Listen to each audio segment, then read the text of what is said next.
Good morning प्यारे बच्चों, welcome to Meetu education. शिक्षा निदेशालय राष्ट्रीय राजधानी क्षेत्र दिल्ली कार्यपत्रक है 29, विषय विज्ञान, कक्षा 8वीं की वर्कशीट है। विद्यार्थी यहाँ अपना नाम लिखें, कक्षा अध्यापक का नाम लिखें बेटा। और ये 29 जनवरी की वर्कशीट है। ये है जंतुओं में जनन। जनन किस प्रकार का होता है जंतुओं में, ये आपको इस वर्कशीट के अंतर्गत पता चलेगा।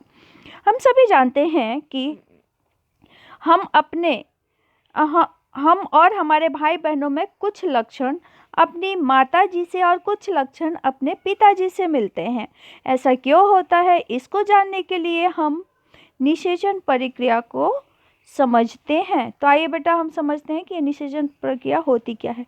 निषेचन नर युग्म शुक्राणु और मादा युग्म अंडाणु के संलयन की क्रिया को निषेचन कहते हैं। निषेचन दो प्रकार का होता है, आंतरिक निषेचन और बाह्य निषेचन। ठीक है बेटा, आगे देख सकते हैं आप लोग आंतरिक निषेचन को किस तरह से बताया गया है।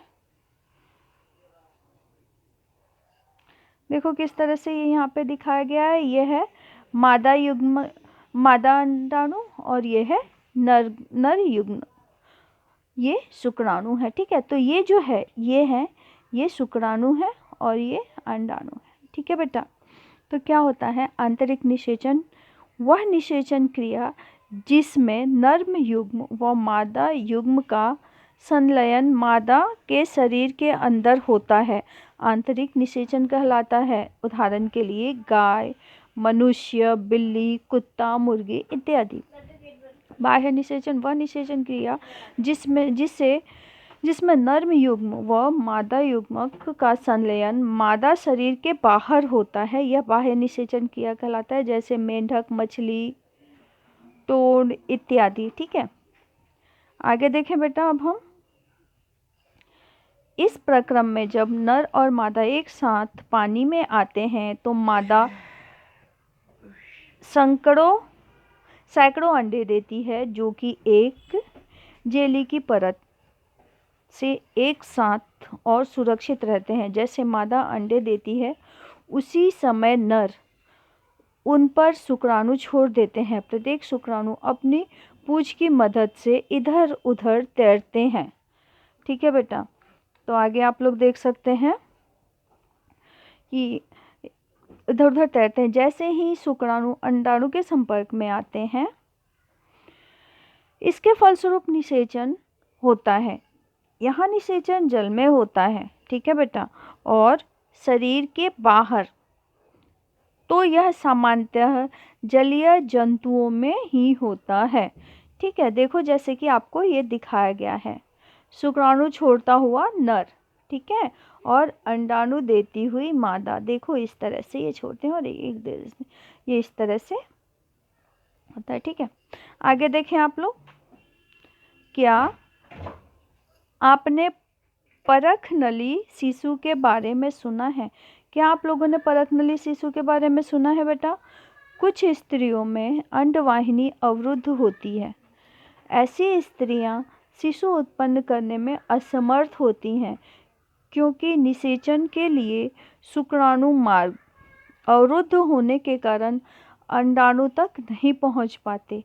ऐसी स्थिति में डॉक्टर या चिकित्सक जो होते हैं बेटा, वो क्या करते हैं, अंडाणु एवं शुक्राणु एकत्रित करके उचित माध्यम में कुछ घंटों के लिए एक साथ रहते हैं, जिससे IVF अथवा इन विट्रो निषेचन यानी शरीर से बाहर कृत्रिम निषेचन हो सके। अगर निषेचन हो जाता है तो युग्मज को लगभग 1 हफ्ते तक विकसित किया जाता है। इसके पश्चात माता के गर्भाशय में इसको स्थापित कर दिया जाता है।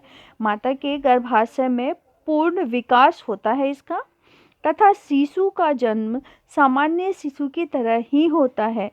इस तकनीकी के द्वारा जन्मे शिशु को परखनली शिशु कहते हैं।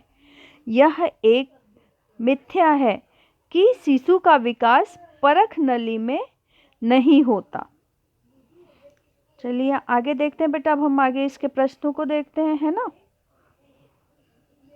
तो इस तरह से आप लोग इसमें जान सकते हैं।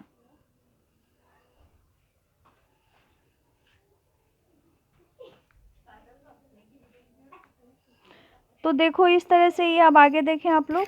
पहला प्रश्न है आपका, निषेचन किसे कहते हैं? यह प्रक्रम जनन मादा तंत्र के किस भाग में होता है? तो देखो आपका पहला प्रश्न ये रहा निषेचन, ये रहा पहले प्रश्न का उत्तर, ये रहा निषेचन। निषेचन आप यहाँ से लेके यहाँ तक पहले प्रश्न का उत्तर लिख सकते हैं। ठीक है, प्रश्न नंबर 1 क्या लिखेंगे बेटा? निषेचन एक नर युग्मक शुक्राणु और मादा युग्मक अंडाणु के संलयन की क्रिया को निषेचन कहते हैं। निषेचन 2 प्रकार के होते हैं, आंतरिक निषेचन और बाह्य निषेचन। ठीक है, अब अगला प्रश्न देखें आप लोग। प्रश्न नंबर 2, आंतरिक निषेचन और बाह्य निषेचन में 2 अंतर दिखाइए। तो बेटा आंतरिक निषेचन और बाह्य निषेचन के 2 अंतर देखो आप लोग क्या है। पहला क्या है, ये आंतरिक निषेचन जो होता है ये नर और मादा युग्मक जो होते हैं उनका संलयन मादा के शरीर के अंदर होता है। ठीक है, तो ये आंतरिक निषेचन कहलाता है। और बाह्य निषेचन जो होता है वो नर और मादा युग्मक का जो संलय होता है वो मादा के शरीर के बाहर होता है, इसलिए बाह्य निषेचन होता है। और ये कुछ दिए गए हैं एग्जाम्पल बेटा। ये ना अधिकतर किस में होता है? तो ये अधिकतर जलीय जंतुओं में पाया जाता है। ठीक है, तो ये आप इसका उत्तर लिख सकते हैं, दूसरे प्रश्न का उत्तर आप। अगला प्रश्न देखें, कुछ खाली स्थान आपको दिए हुए हैं, रिक्त स्थानों की पूर्ति करो। शुक्राणु और एवं अंडाणु का संलयन क्या कहलाता है?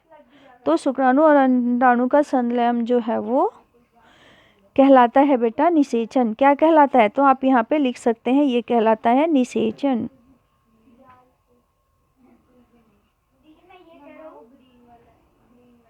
दूसरा प्रश्न, गाय व मनुष्य में डैश निषेचन होता है। तो बेटा इन दोनों में जो है वो आंतरिक निषेचन होता है। कौन सा होता है?